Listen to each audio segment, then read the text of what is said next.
Okay, thanks. And now John Curran, thanks for the, glad we had some lovely discussion. So John Curran's coming up on a slightly compressed time frame, but we will give him a little consideration before lunch, even if we have to slide slightly to the right.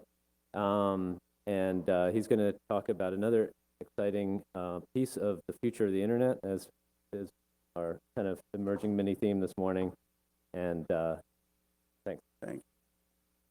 Thank you. I'm going to go quick because I know I'm between myself and lunch, but I need to give you guys an update on something fairly important. So, stewardship and accountability for internet identifiers.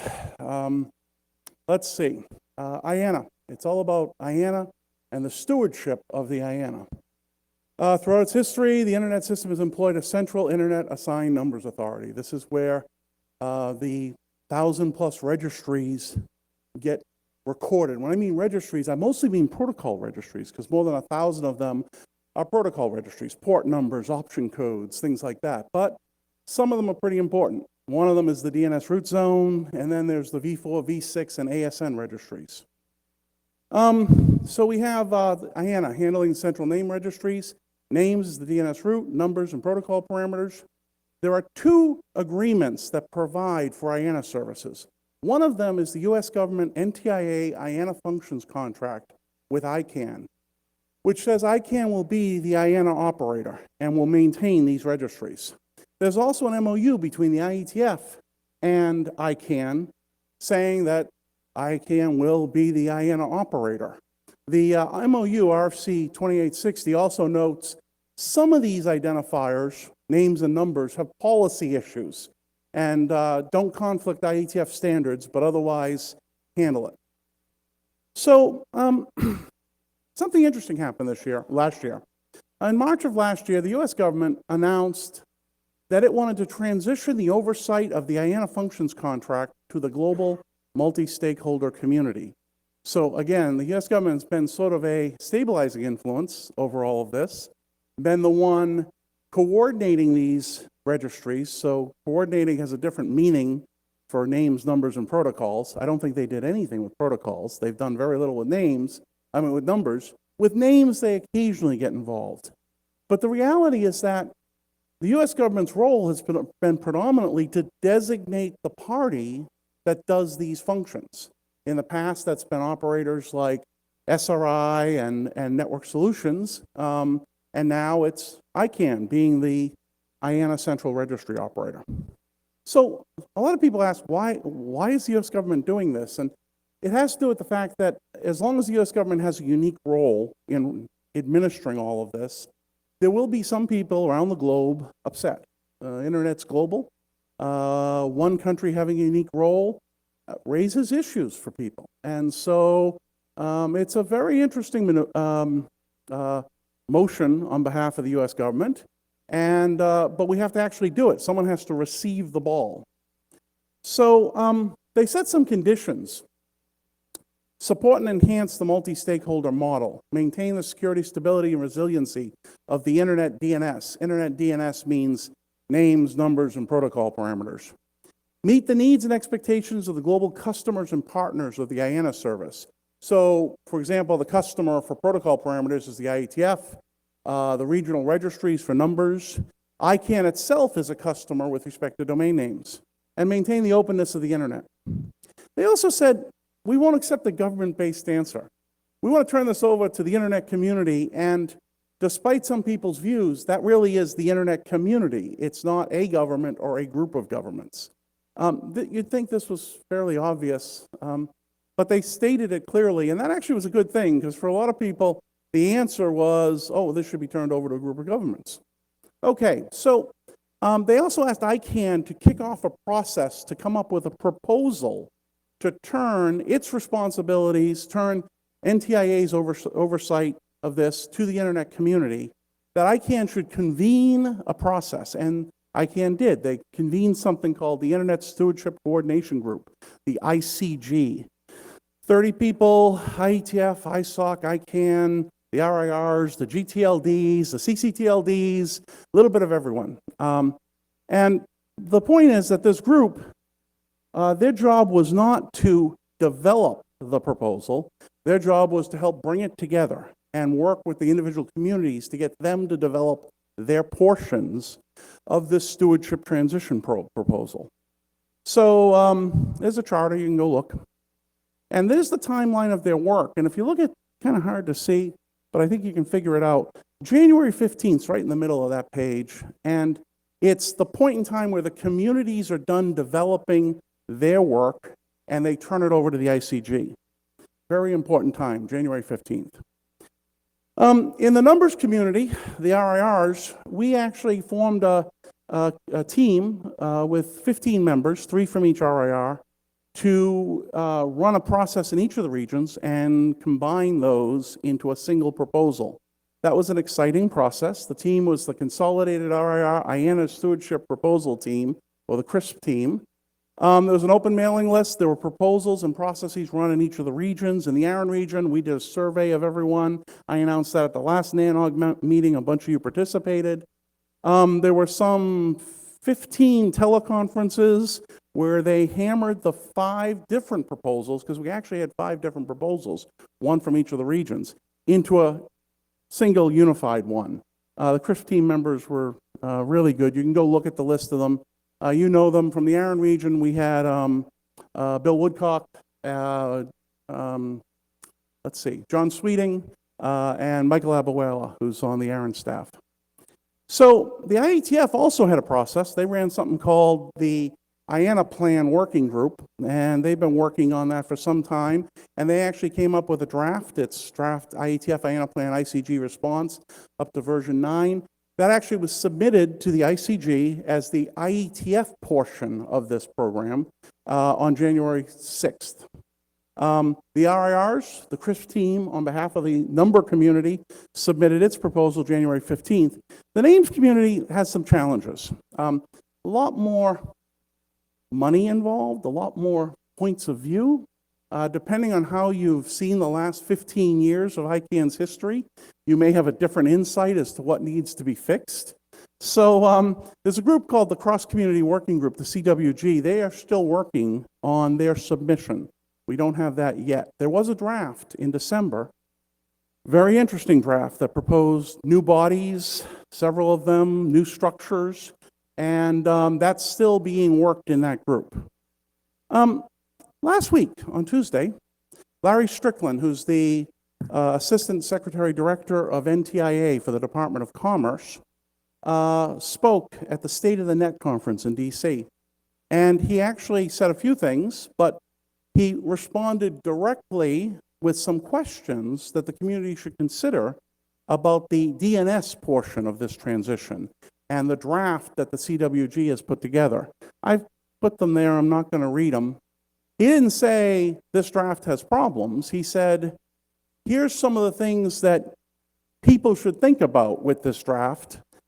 Like, if you create new bodies to solve an accountability problem, how do you know the new bodies are actually accountable? And so there's some valid input there. The DNS part of this is a work in progress, and we have to get all of it together to get one proposal that NTIA can look at, meet their criteria, and say, okay, we're not going to run this anymore. We see that the respective communities are providing the level of oversight. They now are the ones contracting for IANA functions. Victory conditions. A proposal to NTIA by July 15th, which meets their conditions and provides transition of the stewardship to the global internet community. That proposal needs community support. Literally, NTIA has to know that the community in the IETF, in the community working on number resources, addresses, and ASNs, and in the DNS community, that they support the resulting proposal. Now, this is where you come in, because I have no idea if you support this proposal or not. Absolutely none. Some of you answered a survey, some of you gave input. It's a proposal. It's out there. It's back one slide. It's right there for the numbers resource anyway. And for the IETF portion of it, if you happen to be interested in how the IETF's doing theirs, you folks have to get involved. You have to get involved and say you do support it. You have to get involved and say you don't support it. This is important because NTIA needs a body of record that knows that they can do this safely. Now, it's possible that the proposal put together is completely no good. I don't know. If it is, you folks need to say that. It could be it's wonderful. It could be that it's wonderful, but you still want the U.S. government involved. All of these are valid conditions, but input is needed, okay? This is pretty important because imagine yourself as the U.S. government trying to figure out if you should take this and relinquish it to the internet community. You want to know the internet community believes that this is the right way to do it or not. So it's input time. How can you do that? Well, there will be, obviously, when this gets finalized, there will be a comment period. That's one way to do it. Also, Department of Commerce, NTIA, is, right down in Washington. Easy to go find the Department of Commerce and talk to them and have a great time. You can explain what you think of the process, but involvement is pretty important at this point. Okay, potential implications. Successful transition, that'd be pretty cool. It would say the internet's grown up and we don't need the US government to be the anchor pin in all of this. The community has got structures it believes in. A failure to transition would be interesting too. The US government said it's willing to get out of this. If the US government says, well, the resulting proposal's no good, or if the community says the resulting proposal's no good, there are a lot of governments who think this should be turned over to a government model. Even though it's specifically ruled out to the NTIA. That's also another possibility. And so if we don't go ahead with the transition, we really don't know what happens. We don't know if the US government keeps doing it. We don't know if international discussions spin up. But the fact is, it doesn't matter. What matters is whether or not you like the resulting proposal and that your input is being heard in this process. I think that's it. Thank you. Questions? Okay. Yes, Mr. Hannigan. Hi, Martin Hannigan, Akamai Technologies. John, can you clarify Secretary Strickland's comment a little bit? It sounds like he said having the RIRs oversee themselves may be an issue. So his questions back here were specifically about the DNS portion of the DNS portion of the, I guess it's a laser pointer. That's the CWG draft. Those are the only comments we've seen from NTIA right now, and those are predominantly about the DNS community's proposal. I haven't seen any comments from NTIA either about the IETF's portion, the protocol parameters, or the CRISP team proposal for the RIR numbers community. Other than acknowledging, he acknowledged in his remarks, and you can go, they're on the NTIA website, you can go look. He acknowledged that 2 of the 3 communities have submitted a proposal. The only one he commented on was the CWG draft, which was a working draft for names. So once the transition does happen, what is the oversight for the RIRs? So the question that comes up is, right now there's a contract, an IANA functions contract, which has a statement of work that provides for 3 different areas. It has a renewal option as well, two-year renewal options, starting at the end of September of 2015. So the NTIA has the option to decide it doesn't need to renew any of this because the community has taken it over, or it can renew it for 2 years with a modified statement of work. For the IETF portion, it says that the IETF will continue to provide the oversight it presently does using its SLA and accounting mechanisms through its MOU. For the RIRs, it says we'll set up something similar to what the IETF has with an SLA and a reporting function, and that'll be reviewed, and there'll also be a community-based team that'll periodically get together, not just the RIR staff and executive body, but a community, membership-based community, get together and look at that as well. And for the DNS portion, it's got 4 or 5 different bodies, and it's still in flux. So you should go look at the CRISP team draft to see specifically what it calls for. That would be what NTIA is looking at in July to try to figure out whether it can relinquish this or whether it needs to renew it. So I read the proposal. It's okay. I think, though, that there has been some noise about an extension of the process for some period of time, and if you're looking for feedback, I do support that extension. Thank you. Okay. I don't want any feedback because I'm not giving any input to this and I'm not giving any feedback to anyone. But NTIA is the type of party you should. and you should tell them why. Obviously, the DNS community might need some more time. The question is whether or not the rest of us do. Yes, front and center. Peter Timish with Adrex. I just want to make the NANOG community very aware that there are two other portions involved here. The U.S. Congress had last December passed as part of the Omnibus Budget Act that it prohibited NTA to spend any money that was allocated or assigned money on this transition. Right. And Secretary Strickling, I think it was 2 weeks ago, basically clearly spoke that he will not break that. He recognizes right. that as the rule of law, he will follow that. As part of that, there is also a Washington Post editorial. It was in the beginning of January that has something that we also believe in, and my business is about stability in this system, and it's been stable for 30 years, is that there's too much haste here. They're trying to fit this thing into a short time frame, and everyone's trying to run around trying to push this through, where there's a mechanism the NTIA can extend for 2 additional years, because the contract expires September 30th of this year, that they should just issue a 2-year extension. It's not that anyone's against transition, it's you can't put toothpaste back in a tube. And unfortunately here, there is a risk of falling off a cliff and hoping that it's a bed of pillows on the bottom. And with the stability that everyone in this room enjoys, haste is not a good thing here. So we as a company and our community, we're trying to get people to rally around. Don't be hasty.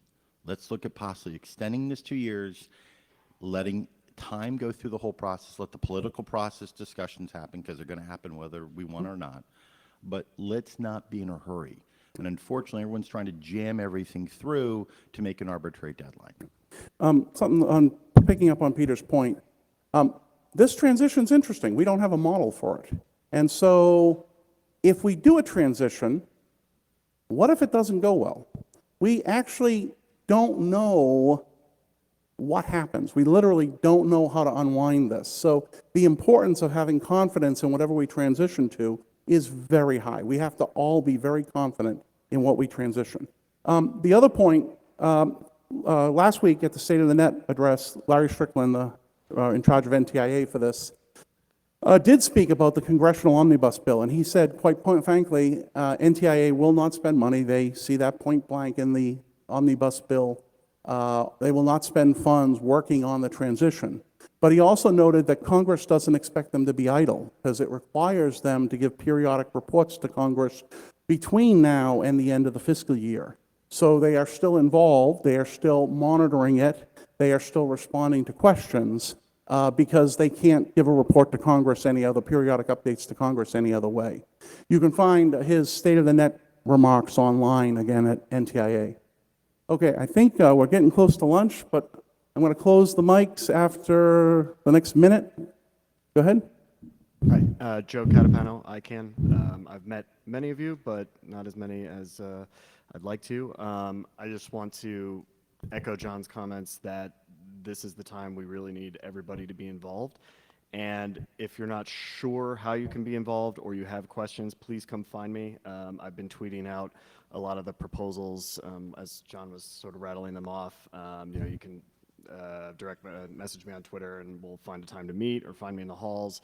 Also, I know a couple other my colleagues from the other departments at ICANN are presenting. You know, they know how to get in touch with me if for some reason you can't track me down, but it's a really important time, so thanks. Yeah. Similarly, if people have questions, jcurran@aaron.net, you know how to reach me. I'm available anytime. Aaron itself doesn't have a position on this. People are surprised by that. This is about oversight of the system. It's really up to you folks to provide that input. It's not up to Aaron to provide that input. We're part of the system, so you folks need to get involved, provide comments, pay attention when the unified response comes out in June, and make sure you're comfortable with what's going on. Okay, thank you for everyone. That concludes my presentation. Thanks, John.